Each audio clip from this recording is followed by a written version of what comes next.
Guys, we have a crazy article by IGN. As Palworld blows up, could Nintendo successfully sue the controversial Pokemon game with guns? Palworld is pretty much the hottest game in the world with an incredible 8 million copies sold in just 6 days after going on sale on Steam and Xbox, but it's also one of the most controversial games in recent games. Its pals look a lot like Pokemon. Developments are fast-moving and dramatic. Developer Pocket Pair has said its staff has received death threats amid these Pokemon ripoff claims, which is denied. Nintendo has moved quickly to remove an eye-catching Pokemon mod too. Then this week, Pokemon Company issued a statement saying, "We intend to investigate and take appropriate measures to address any acts that infringe on intellectual property rights related to Pokemon." That's not confirmation that Nintendo, which exclusively publishes Pokemon video games, or Pokemon Company intends to launch a lawsuit against Pocket Pair. But ever since Palworld came out, observers have wondered whether Nintendo will take legal action. What is the likelihood of Nintendo taking on Palworld to court? And if it does decide to bring the case, what's the likelihood of it being a success? If Nintendo wins, Palworld will be hauled offline. IGN spoke to Wars to see what find out next.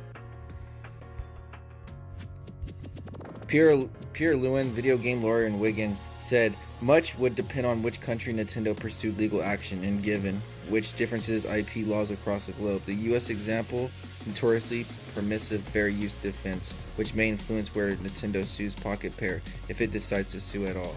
But generally, copyright infringement cases ask 3 questions in the original work, actually protected by copyright. Has the alleged infringer copied a substantial part of the original work? And are there any available defenses? For example, parody or fair use / dealing? On the first point, it's worth noting that the ideas generally aren't protected by copyright, but the particular expression of an idea can be, told IGN. So the company cannot stop another from making a game about catching and battling monsters. However, if a company copies important aspects of how exactly another company expresses that game concept, characters, stories, beats, that's an issue can arise. In this instance, the main focus seems that the PAL designs and 3D models rather than the game concept as a whole. The copyright lawyer and avid Pokemon player said it's safe to assume that Pokemon Company, Game Freak, Nintendo owns the relevant works and copyrights are valid, but the direct evidence of the copying. It all comes down to similarity. Protectable expression might be included like the artwork, well-developed characters or settings, and fleshed out lore, so it's not enough to have Fire Elemental Dragon in the game, Castry said. The dragon would need to closely mimic Charizard's design, or be described with amalgamation of the various Pokedex entries, or something like that. It's hard to talk right now. Let's say Pokemon does take legal action against Pocket Pair. What happens next? According to Lewin, the copyright owner to prove the copyright occurred, but some legal systems, this burden can actually shift to defendant proof that they did not copy the work. How Pocket Pair can react to the lawsuit, could be forced to pull Palworld from sale. This seems unlikely last resort according to Castry, because of the huge sale numbers. They might need to change the game to an alter or cut out the pals that are seen as problematic, Castry continued. They might try to negotiate some kind of settlement or licensing agreement, or they might be defiant to choose to fight the lawsuit. In that case, the first step would probably be to counter by filing a motion to dismiss the lawsuit, saying that the relevant pals aren't similar enough to the relevant Pokemon. It's worth noting the litigation is extremely resource intensive and expensive, so even if that was the case, it might be settled before it gets too far. Disclosure of the Pocket Pair, blah blah blah. Basically, guys, there are also non-legal issues to consider, like potential public relations uproars. But yeah, that's pretty much the gist of it, guys. Palworld, people are saying that it's copying Pokemon. Some of the designs of the pals look a lot like Pokemon, like the Lucario one, the Pikachu. I can name a bunch of others, but you guys get the point.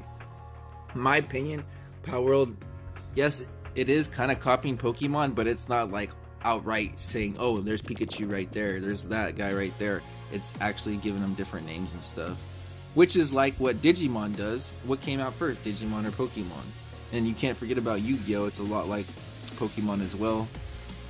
There's a lot of different card games that are actually kind of like Pokemon, so I don't believe that this is copyright infringement.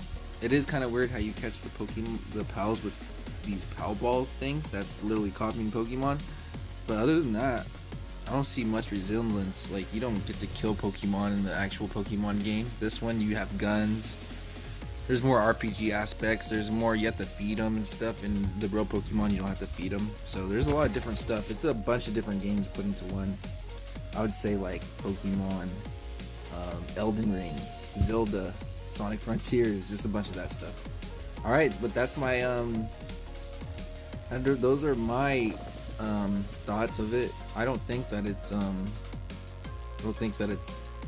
able to sue. Pokemon's able to sue for this, and if they are, then dang, I'm wrong. But yeah, anyways, hope you guys enjoyed. Make sure you guys leave a like, comment, subscribe. Thank you all for watching. I'll see you guys in the next video. Peace out.